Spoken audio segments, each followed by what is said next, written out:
suffer shall walk after their own laws, and say, where is the promise of his coming? Where promise of his coming?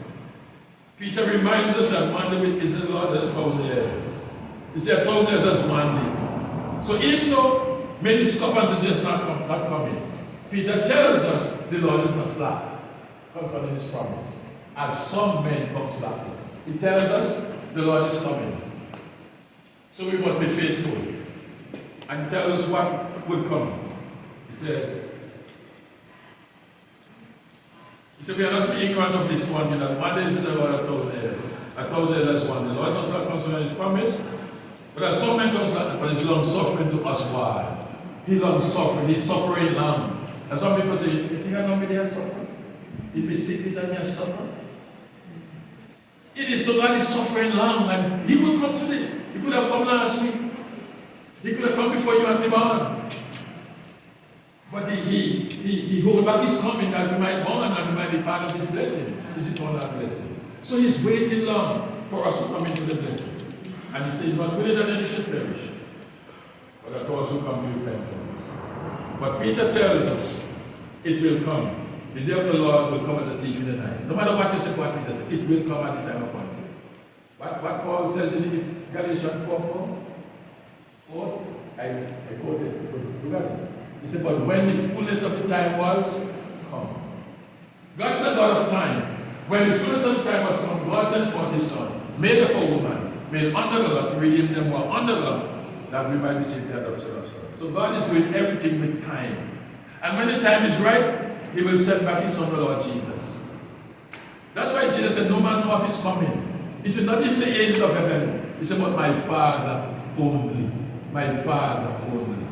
And in closing, that's why he says in the book of Matthew 24, let me just turn to the closing. You know what it says?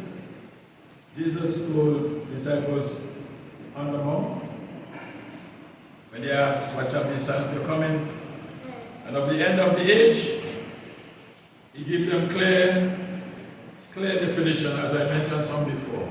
Famine, pestilences, all breaking various places.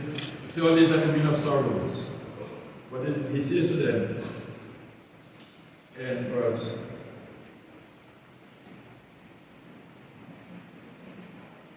27, 124, he says to them, but as the days of Noah were, so shall also the coming of the Son of Man. For as in the days that were before the flood, they were eating, drinking, marrying, giving in marriage until the day. They did it until Noah entered into the ark, and knew not until the flood came and took them all away. So also shall the Son of Man. So shall also the coming of the Son of Man be. You see what they said? They drank, they married the party, and the flood just came and they took them all away. He says, so shall he will be coming of the Son of Man. And then here what it says.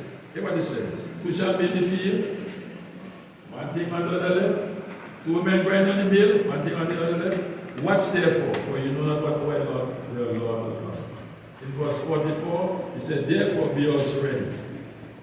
For in such an hour as you think not. He said, the Son of Man coming. And then why he says in verse 43, if the good man of the house had known in what the thief would come, he would have watched and would not have allowed his soul to be broken. If he know, but he don't know. So he encourages us, therefore be also ready. Be in a state of readiness. Be prepared for in such an hour as you think not. So if anybody said they know when Jesus come, he tell them. He tell them what to do. In such an hour as you think not. The Son of Man come.